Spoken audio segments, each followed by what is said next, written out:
Hi everyone, this is Ida of Created to Create. Welcome back to my channel. If you are not 18 years or older, this video content is not intended for you. Let me scoot this over just a little. Well guys, I have a project share that I wanted to share with y'all. I received a new die that my friend Carolyn, who is Tea Time and Dolls, she shared a die with me because I had been playing with my Tonic Studio hoop dies, and she shared one with me that she had that was actually a hoop. And what did I do with the big one? And it comes with three different, let's see, 1, 2, 3, 4 different sizes, and it does come with the hoop portion of it, and then with the circle to cut the circle out. And the circle is I guess you could probably make this a shaker, but I didn't make a shaker out of it. I actually did a hoop, and I love it. Thank you, Carolyn, for sharing that with me. And it comes with this back piece where I guess you could maybe stitch something like with embroidery floss, like a word or name or something like that. I will link this in the description box because I really like it, and it's pretty big. The large one is pretty big, so I like that.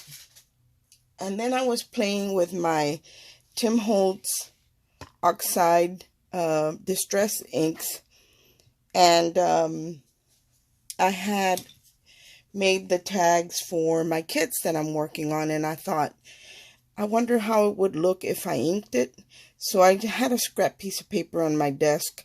Now I wish it had been something else because I love the way it turned out, and it's just a scrap of paper.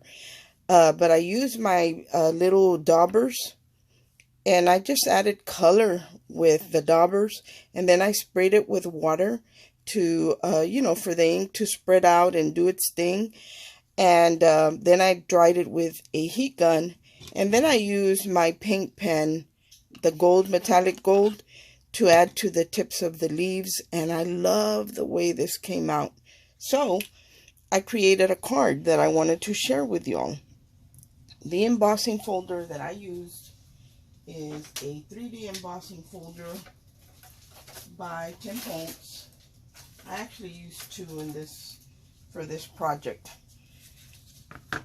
I use this one, which is the doily, and this is a 3D textured fades embossing folder. And then I use this one, which is this one right here, and this was gifted to me by my friend Sabrina, so I use this one, and I love it. I love embossing folders. So I decided to play with that, and I created a card. So I'm going to share the card with you guys that I created. And this was so easy to create, and it is so soft. My cardstock is that pearl paper from Michael's that you get. It's different shades of a cream colored cardstock, and it is pearlized. And then I used, again, the back layer is a very pale pink, and that is also from Michael's, and that's a heavyweight pink pack that comes with several shades of pink. And then for this filigree, or this lacy die cut here, that is a tattered lace die, but any lacy die that you have, or any die that you have, it doesn't have to be lacy. I cut it out of the same paper that I did my card base with, and I love how soft it looks. And then I just cut out a panel, and I embossed it with the 3D embossing folder. Again, I used my daubers to add color to the flowers, and then to add the green to the leaves and the stem. And after I was done with that, again, I did the tips of all the little leaves in the gold. And then this sentiment right here is from my Crafter's Companion.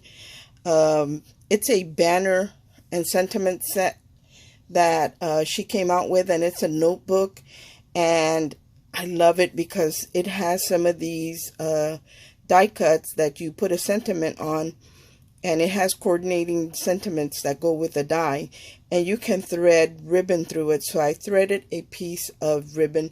This ribbon is so pretty. I picked it up at Hobby Lobby, and here's what it looks like. And I only picked up 2 rolls, and I used them for my kits, so I didn't have any but a little scrap left. So that's why my bow, the tails are really small, because I didn't have enough left.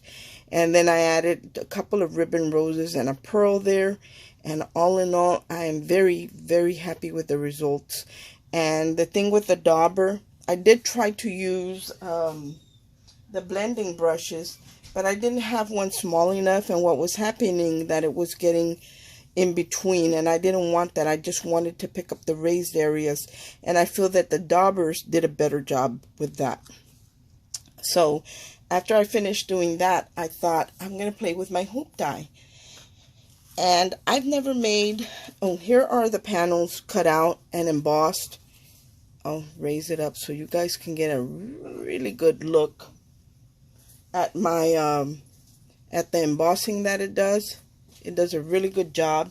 So there's that. And then I decided to create a loaded embroidery hoop. And I love the way this came out. So I have a little die that I bought for a friend of mine, and I had kind of been holding on to it because I didn't just want to send her that little die, but I don't want her to wait more than necessary. So I decided to go ahead and create my little loaded hoop. I created a pocket in the front, but I gave it a 1/2 inch gusset so I could get at least some things in there because the hoop is about a little bit larger than my hand, so it's not very big, but it makes for a beautiful presentation. And I added a little applique right here, this little lace trim that was, I think my friend Carolyn gifted me this, I believe, either her or Jacqueline. And then this I bought myself and painted it, dyed it pink.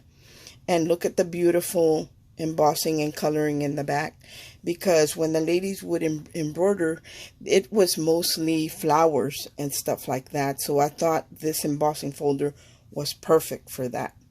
And then I just added a flat back plastic, this is actually plastic button. I just cut off the shank so I could glue it on there. And then I also embossed the back portion. And there you get a really good look at the lace, because again I use the dauber to pick up that raised area so it would stand out more. So I love the way this looks. The color that I used here is the Victorian pink, I think it's called. Let me make sure. Victorian velvet is the one I used here. And then I used the pine needles for the green on here. So I'll link those in the description box. And this is so pretty. So now I'm able to add, my friend, I actually sent her Happy Mail one time. And I had made some flowers out of crepe paper. And so I had the bows. So this will go well with something that she already has. And then she liked this little envelope die from, I think this is from Alina Crafts or Alina Cuddle.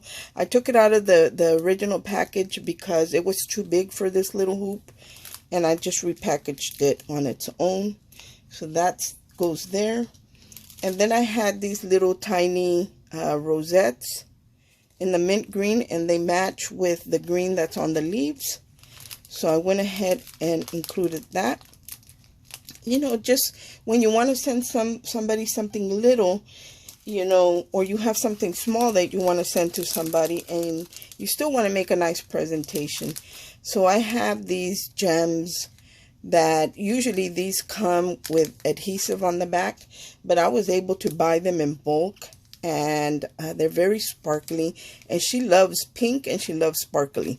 So I added some of these to her little hoop, and I can't put them in a container or anything because that would take up too much room.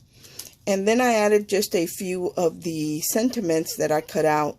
I only had a few left because I'm still adding them to my kit, so I need to stamp out some more and cut more out, but I had these. So I went ahead, excuse me, my throat's getting dry. So I just added them right here to the front, and it says a bouquet of good wishes. So I think all in all, this is a very, very pretty presentation, and I think she will love it. And it's not something so big that she has to find a spot to display it. It's you know, it's kind of small, and she could actually, if she has a cork board or a little screw or hook or something in her wall, this does have the opening right here that she could just hang it up on the wall if she wanted to.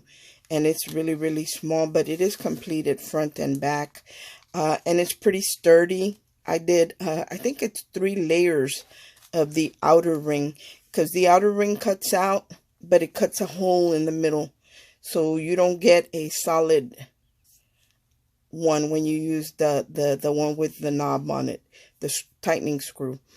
And in the front, I used some flatbacks to mimic the screw that you use to tighten your hoop. So that's what I did there.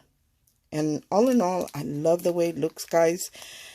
I hope that this inspires you to, you know, make something like this with, you know, not necessarily a real hoop, but you can make one out of paper, out of chipboard, and you can still make it sturdy enough that, you know, someone can display it and it's not going to be ruined.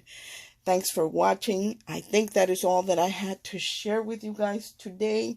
I hope everyone is having a great day, and God bless. Bye.